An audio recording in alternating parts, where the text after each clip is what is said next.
কৃষ্ণচূড়া ফুলের মূলত 5টা পাপড়ি হয়, আর ছোট ছোট 5টা হয়, যেটাকে বড় পাপড়িটাকে আবরণ দিয়ে ঢেকে রাখে, সেটা হলো ছোট ছোট 5টা। হ্যালো বন্ধুরা, সবাই কেমন আছো? আশা করি সবাই ভালো আছো।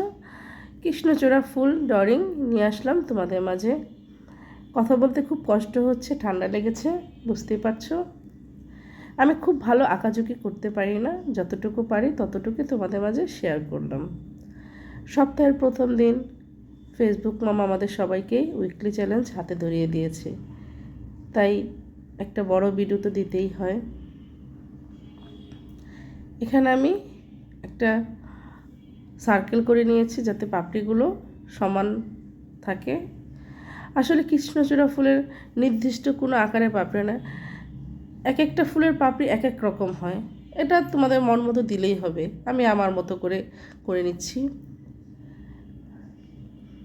নিচের দিকটা চিপা আর উপরের দিকটা সুন্দর ছড়ানো কলসের মতো।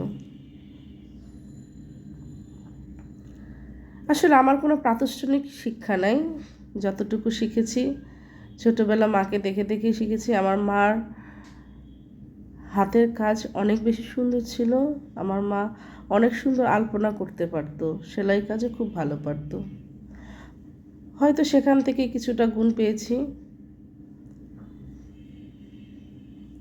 এই তো আমার ফুলের পুরো অংশটা হয়ে গেছে। এখানে রেনু দিয়ে নিব পরে সেলানোর সময়। কিছু ফুলের কড়ি দিয়ে নিচ্ছি। তোমরা দেখবে কৃষ্ণচূড়া ফুলের অনেক কড়ি থাকে। এখন আমি একটা ঝরে যাওয়া ফুল এঁকে নিচ্ছি।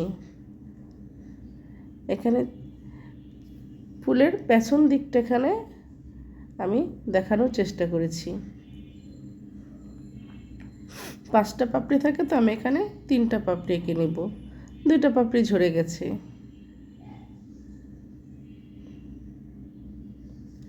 সবাই আমার ভিডিওটা সম্পূর্ণ দেখে লাইক কমেন্ট করে পাশে থাকবে।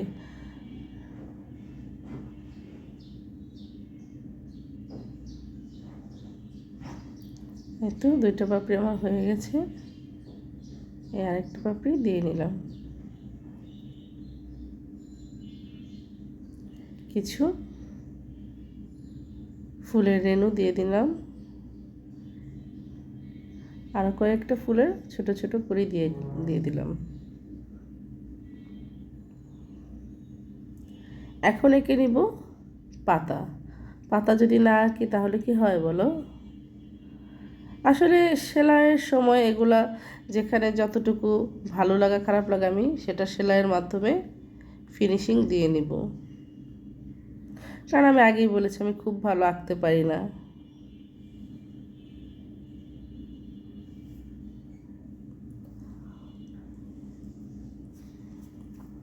এই তো এখানে আমি 3টা পাতা দিয়েছি, আরও 2টা করে দিয়ে নিলাম। সবাই দেখে বলবে কেমন